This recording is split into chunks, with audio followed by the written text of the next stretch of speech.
What's going on, guys, and welcome back to F1 Fresh. Netflix has a popular show on its hands with Drive to Survive, but some Formula 1 racers aren't too pleased with it. In this video, we're taking a look at why Max Verstappen refused to be in Drive to Survive. Before we get started, please be sure to like this video and subscribe to our channel so you don't miss out on any of our future videos going forward. Number 7. Drive to Survive.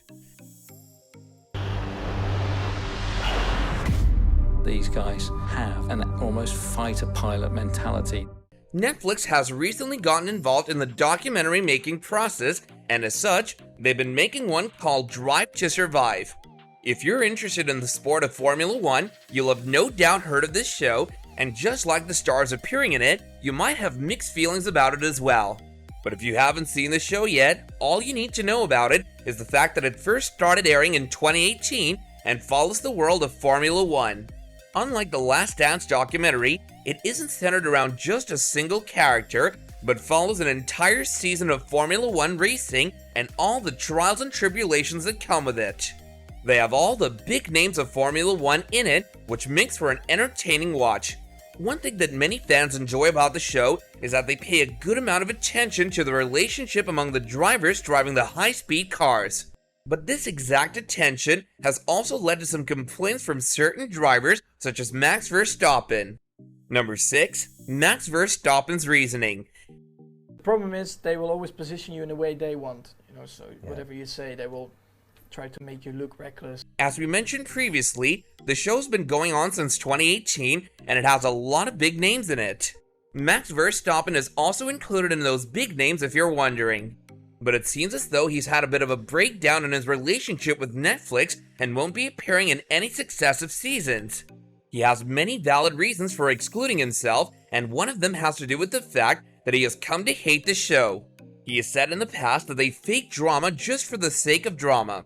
If you've seen the show, you'll have no doubt be aware that Netflix has leaned in a bit too much on some of the clashes or arguments that some players might have had with one another. They've even gone so far as to fake entire rivalries between players, and this is also what happened with Max. Number 5. Max's supposed rivalry. Never really liked that. I prefer to just have a one-on-one interview to the person who would like to know me.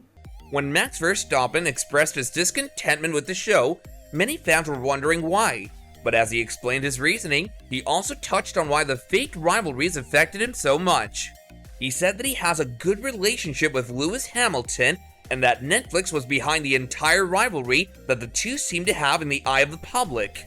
He did admit to the fact that he has had a clash with Lewis, but that the two have moved on now. If you think about it, small clashes are bound to happen from time to time in such fast-paced environments, and while players might fight in public, they're more than likely to patch things up in private.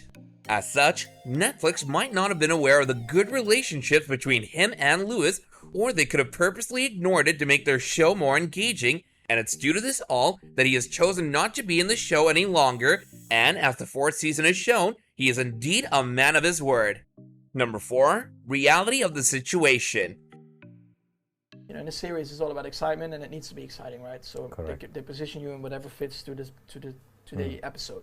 After hearing all of this, you might be wondering what the truth actually is. Is Max Verstappen telling the truth, or is Netflix presenting things in the correct manner? Well, the answer to that is a bit more complicated. You see, in the first 2 seasons of the show, the production of the show didn't delve too deeply into fabricating things for the sake of making the show exciting. This was due to the fact that the show was still new and they didn't have to worry about people watching it. But in the 3rd season, their tactics shifted a bit.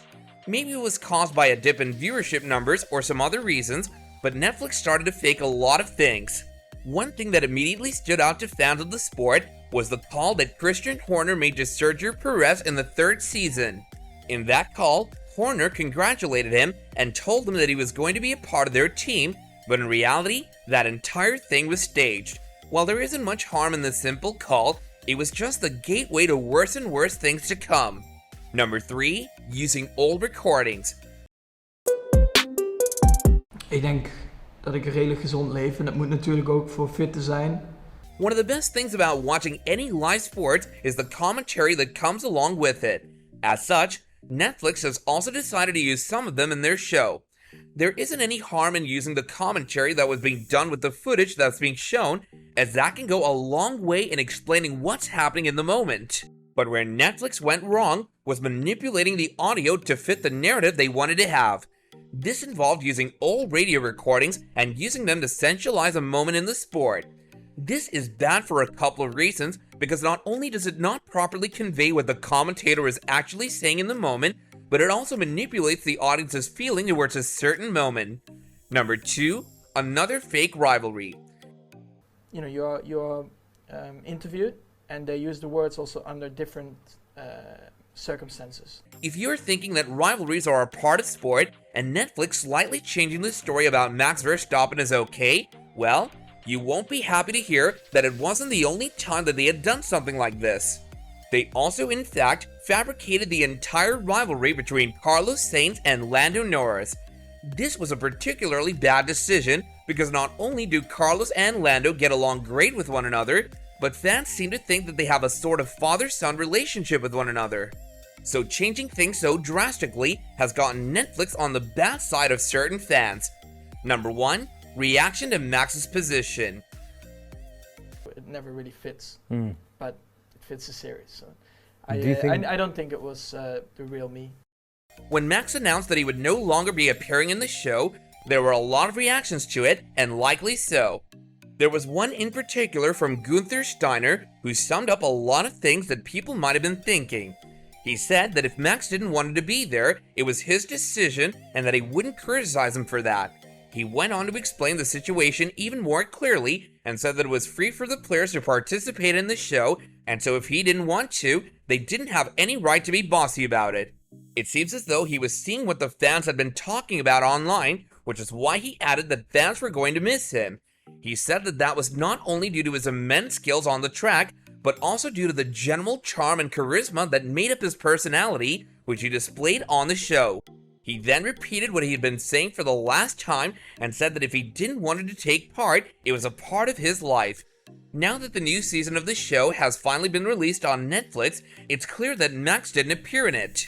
Even though fans were a bit disappointed, all the other excellent drivers did have an appearance, which calmed things down a bit. So these were some of the details regarding as to why Max Verstappen refused to be in the documentary. It was a big decision to make for his career, but if he feels okay with it, do we have any right to complain? This wraps up our video for today. Don't forget to subscribe to our channel and hit that bell so you don't miss out on future videos. And if you enjoyed our content, then let us know by leaving a like. Until next time, take care and goodbye.